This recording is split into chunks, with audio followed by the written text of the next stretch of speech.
महाराष्ट्र के गवर्नर श्री भगत सिंह कोश्यारी जी,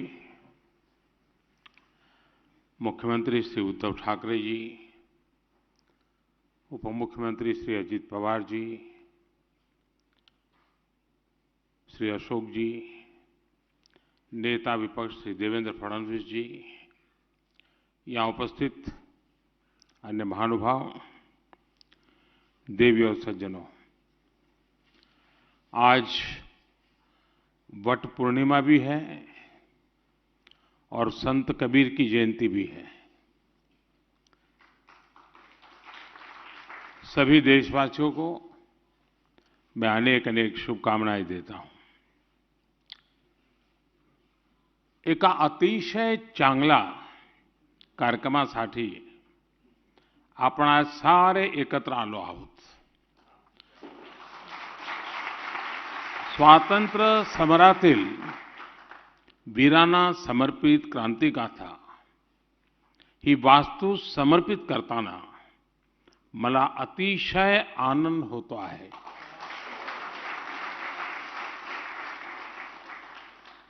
साथियों, महाराष्ट्र का राजभवन बीते दशकों में अनेक लोकतांत्रिक घटनाओं का साक्षी रहा है।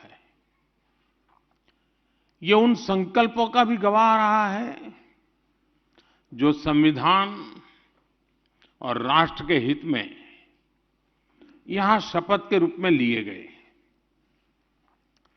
अब यहां जलभूषण भवन का और राजभवन में बनी क्रांतिवीरों की गैलरी का उद्घाटन हुआ है। मुझे राज्यपाल जी के आवास और कार्यालय के द्वार पूजन में हिस्सा लेने का अवसर मिला। ये नया भवन महाराष्ट्र की समस्त जनता के लिए, महाराष्ट्र के गवर्नेंस के लिए नई ऊर्जा देने वाला हो। और जैसा गवर्नर साहब ने कहा कि राजभवन नहीं लोक भवन है, वो सच्चे अर्थ में जनता जनार्दन के लिए एक आशा की किरण बन के उभरेगा, ऐसा मेरा पूरा विश्वास है। और इस महत्वपूर्ण अवसर के लिए यहां के सभी बंधु बधाई के पात्र हैं। क्रांति गाथा से निर्माण से जुड़े इतिहासकार विक्रम संपत जी और दूसरे सभी साथियों को भी मैं अभिनंदन करता हूं। साथियों, मैं राजभवन में पहले भी अनेक बार आ चुका हूं। यहां कई बार रुकना भी हुआ है। मुझे खुशी है कि आपने इस भवन के इतने पुराने इतिहास को, इसके शिल्प को संजोते हुए आधुनिकता का एक स्वरूप अपनाया है। इसमें महाराष्ट्र की महान परंपरा के अनुरूप शौर्य, आस्था, आध्यात्म और स्वतंत्रता आंदोलन में स्थान की भूमिका को भी दर्शन होते हैं। यहां से वो जगह ज्यादा दूर नहीं है जहां से पूज्य बापू ने भारत छोड़ो आंदोलन की शुरुआत की थी। इस भवन ने आजादी के समय गुलामी के प्रतीक को उतरने और तिरंगों को शान से फहराते हुए देखा है। अब जो ये नया निर्माण हुआ है, आजादी के हमारे क्रांतिकारी को जो यहां स्थान मिला है, उससे राष्ट्रभक्ति के मूल्य और सशक्त होंगे। साथियों, आज का ये आयोजन इसलिए भी महत्वपूर्ण है क्योंकि देश अपनी आजादी के 75 वर्ष आजादी का अमृत महोत्सव मना रहा है। ये वो समय है जब देश की आजादी, देश के उत्थान में योगदान देने वाले हर वीर वीरांगना, हर सेनानी, हर महान व्यक्तित्व, उनको याद करने का ये वक्त है। महाराष्ट्र ने तो अनेक क्षेत्रों में देश को प्रेरित किया है। अगर हम सामाजिक क्रांतियों की बात करें तो जगत गुरु श्री संत तुकाराम महाराज से लेकर बाबा साहब आम्बेडकर तक समाज सुधारकों की एक बहुत समृद्ध विरासत है। यहां आने से पहले मैं देहू में था, जहां संत तुकाराम शिला मंदिर के लोकार्पण का सौभाग्य मुझे मिला। महाराष्ट्र में संत ज्ञानेश्वर, संत नामदेव, समर्थ रामदास, संत चोखा मेला जैसे संतों ने देश को ऊर्जा दी है। अगर स्वराज की बात करें तो छत्रपति शिवाजी महाराज और छत्रपति संभाजी महाराज का जीवन आज भी हर भारतीय में राष्ट्रभक्ति की भावना को और प्रबल कर देता है। जब आजादी की बात आती है तो महाराष्ट्र ने तो ऐसे अनगिनत वीर सेनानी दिए जिन्होंने अपना सब कुछ आजादी के यज्ञ में आहुत कर दिया। आज दरबार हॉल से मुझे इस समंदर का विस्तार दिख रहा है तो हमें स्वतंत्र वीर विनायक दामोदर सावरकर जी की वीरता का स्मरण आता है। उन्होंने कैसे हर यात्रा को आजादी की चेतना में बदला, वो हर पीढ़ी को प्रेरित करने वाला है।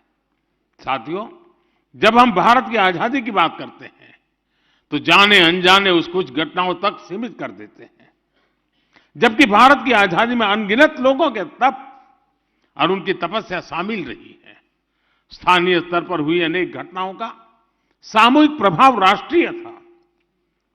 साधन अलग थे लेकिन संकल्प एक था। लोकमान्य तिलक ने अपने साधनों से, तो उन्हीं की प्रेरणा पाने वाले चापेकर बंधुओं ने अपने तरीके से आजादी की राह को प्रशस्त किया। वासुदेव बलवंत फड़के ने आप अपनी नौकरी छोड़कर सशस्त्र क्रांति का रास्ता अपनाया, तो वहीं मैडम भीखाजी कामा ने संपूर्णता भरे अपने जीवन का त्याग कर आजादी की अलग जगाई। हमारे आज के तिरंगे की प्रेरणा का जो स्रोत है, उस झंडे की प्रेरणा मैडम कामा और श्यामजी कृष्ण वर्मा जैसे सेनानी थे। सामाजिक, पारिवारिक, वैचारिक भूमिकाएं चाहे कोई भी रही हो, आंदोलन का स्थान चाहे देश विदेश में कहीं भी रहा हो, लक्ष्य एक था, भारत की संपूर्ण आजादी। साथियों, आजादी का जो हमारा आंदोलन था उसका स्वरूप लोकल भी था और ग्लोबल भी था। जैसे गदर पार्टी दिल से राष्ट्रीय भी थी लेकिन स्केल में ग्लोबल थी। श्यामजी कृष्ण वर्मा का इंडिया हाउस लंदन में भारतीयों का जमावड़ा का, लेकिन मिशन भारत की आजादी का था। नेताजी के नेतृत्व में आजाद हिंद सरकार भारतीय हितों के लिए समर्पित थी, लेकिन उसका दायरा ग्लोबल था। यही कारण है कि भारत के स्वतंत्र आंदोलन ने दुनिया के अनेक देशों को आजादी के आंदोलन को प्रेरित किया। लोकल से ग्लोबल की यही भावना हमारे आत्मनिर्भर भारत अभियान की भी ताकत है। भारत के लोकल को आत्मनिर्भर अभियान से राष्ट्रीय और अंतर्राष्ट्रीय स्तर की पहचान दी जा रही है। मुझे विश्वास है क्रांतिवीरों की गैलरी से यहां आने वालों को राष्ट्रीय संकल्पों को सिद्ध करने की नई प्रेरणा मिलेगी। देश के लिए कुछ कर गुजरने की भावना बढ़ेगी। साथियों, बीते 7 दशकों में महाराष्ट्र ने राष्ट्र के विकास में हमेशा से महत्वपूर्ण भूमिका निभाई है। मुंबई तो सपनों का शहर है ही है। महाराष्ट्र के ऐसे अनेक शहर हैं जो 21वीं सदी में देश के ग्रोथ सेंटर होने वाले हैं। इसी सोच के साथ एक तरफ मुंबई के इंफ्रास्ट्रक्चर को आधुनिक बनाया जा रहा है, तो साथ ही बाकी शहरों में भी आधुनिक सुविधाएं बढ़ाई जा रही हैं। आज जब हम मुंबई लोकल में होते हैं, अभूतपूर्व सुधार को देखते हैं, जब अनेक शहरों में मेट्रो नेटवर्क के विस्तार को देखते हैं, जब महाराष्ट्र के कोने कोने को आधुनिक नेशनल हाईवे से जुड़ते हुए देखते हैं, तो विकास की सकारात्मकता का एहसास होता है। हम सभी ये भी देख रहे हैं कि विकास की यात्रा में पीछे रह गए आदिवासी जिलों में भी आज विकास की नई आकांक्षा जागृत हुई है। साथियों, आजादी के इस अमृत काल में हम सभी को ये सुनिश्चित करना है कि हम जो भी काम कर रहे हैं, जो भी हमारी भूमिका है, वो हमारे राष्ट्रीय संकल्पों को मजबूत करें। यही भारत के तेज विकास का रास्ता है। इसलिए राष्ट्र के विकास में सबका प्रयास के आह्वान को मैं फिर दोहराना चाहता हूं। हमें एक राष्ट्र के रूप में परस्पर सहयोग और सहकार की भावना के साथ आगे बढ़ना है, एक दूसरे को बल देना है। इसी भावना के साथ एक बार फिर जल भूषण भवन को और क्रांतिवीरों की गैलरी के लिए भी मैं सबको बधाई देता हूं। और अब देखें, शायद दुनिया के लोग हमारी मजाक करेंगे कि राजभवन 75 साल से यहां गतिविधि चल रही है, लेकिन नीचे बंकर है वो 7 दशक तक किसी को पता नहीं चला। यानी हम कितने उदासीन हैं, हमारी अपनी विरासत के लिए कितने उदासीन है। खोज खोज कर हमारे इतिहास के पन्नों को समझना देश को इस दिशा में आजादी का अमृत महोत्सव एक कारण बने। मुझे याद है, अभी हमने भी श्याम जी कृष्ण वर्मा का चित्र में भी देखा। आप हैरान होंगे हमने किस प्रकार से देश में निर्णय किए हैं। श्याम जी कृष्ण वर्मा को लोकमान्य तिलक जी ने चिट्ठी लिखी थी और उनको कहा था कि मैं स्वातंत्र वीर सावरकर जैसे एक होनहार नौजवान को भेज रहा हूं, उसके रहने पढ़ने के प्रबंध में जरा आप मदद कीजिए। श्याम जी कृष्ण वर्मा वो व्यक्तित्व थे। स्वामी विवेकानंद जी उनसे साथ सत्संग किया करते थे और उन्होंने लंदन में इंडिया हाउस, जो क्रांतिकारियों की एक प्रकार से तीर्थ भूमि बन गया था, और अंग्रेजों के नाक के नीचे इंडिया हाउस में क्रांतिकारियों की गतिविधि होती थी। श्याम जी कृष्ण वर्मा जी का देहावसान 1930 में हुआ। 1930 में उनका स्वर्गवास हुआ और उन्होंने इच्छा व्यक्त की थी कि मेरे अस्थि संभाल के रखे जाएं और जब हिंदुस्तान आजाद हो तो आजाद हिंदुस्तान की उस धरती पर मेरे अस्थि ले जाए जाएं।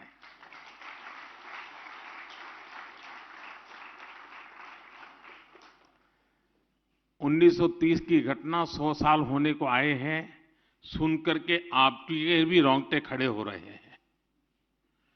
लेकिन मेरे देश का दुर्भाग्य देखिए, 1930 में देश के लिए मर मिटने वाले व्यक्ति, जिसकी एकमात्र इच्छा थी कि आजाद भारत की धरती पर मेरे अस्थि जाएं ताकि आजादी का जो मेरा सपना है, मैं नहीं, मेरे अस्थि अनुभव कर ले, और कोई अपेक्षा नहीं थी। 15 अगस्त 1947 के दूसरे दिन ये काम होना चाहिए था कि नहीं होना चाहिए था? नहीं हुआ। और शायद ईश्वर के ही कोई संकेत होगा। 2003 में 73 साल के बाद उन अस्थियों को हिंदुस्तान लाने का सौभाग्य मुझे मिला।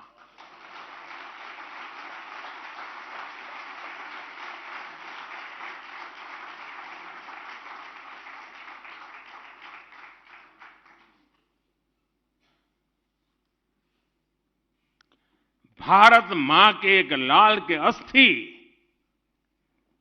इंतजार करते रहे दोस्तों, जिसको कंधे पर उठा करके मैं लाने का मुझे सौभाग्य मिला। और यही मुंबई के एयरपोर्ट पर मैं लाकर के उतरा था यहां, और यहां से वीरांजलि यात्रा लेकर के मैं गुजरात गया था। और कच्छ मांडवी उनका जन्म स्थान, वहां आज वैसा ही इंडिया हाउस बनाया है जैसा लंदन में था।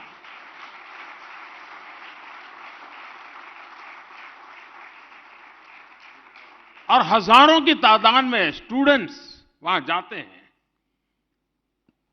क्रांतिवीरों की इस गाथा को अनुभव करते हैं।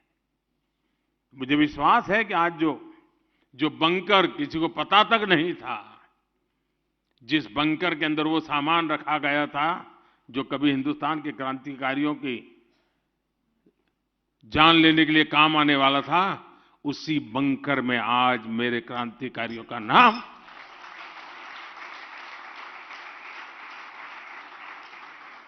ये जज्बा होना चाहिए देशवासियों में जी, और तभी जाकर के देश की युवा पीढ़ी को प्रेरणा मिलती है। और इसलिए राजभवन का ये प्रयास बहुत ही अभिनंदनीय है। मैं खास करके शिक्षा विभाग के लोगों से आग्रह करूंगा कि हमारे स्टूडेंट्स को हम वहां तो ले जाते हैं, साल में एक बार दो बार टूर करेंगे तो कोई बड़े बड़े पिकनिक प्लेस पर ले जाएंगे, थोड़ी आदत बना दें, कभी अंडमान निकोबार जाकर के उस जेल को देखें जहां वीर सावरकर ने अपनी जवानी खपाई थी, कभी इस बंकर में आकर के देखें कि कैसे कैसे वीर पुरुषों ने देश के लिए अपना जीवन खपा दिया था। अनगिनत लोगों ने इस आजादी के लिए जंग किया है और ये देश ऐसा है, 1200 साल की गुलामी काल में कोई ऐसा दिन नहीं होगा जब हिंदुस्तान के किसी न किसी कोने में आजादी की अलग न जगी हो जी।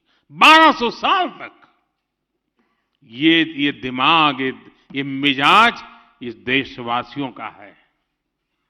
हमें उसे जानना है, पहचानना है और उसको जीने का फिर से एक बार प्रयास करना है और हम कर सकते हैं। साथियों, इसलिए आज का ये अवसर मैं अनेक रूप से महत्वपूर्ण मानता हूं। मैं चाहता हूं कि ये क्षेत्र सच अर्थ में देश की युवा पीढ़ी के प्रेरणा का केंद्र बने। मैं इस प्रयास के लिए सबको बधाई देते हुए, आप सबका धन्यवाद करते हुए मेरी वाणी को विराम देता हूं।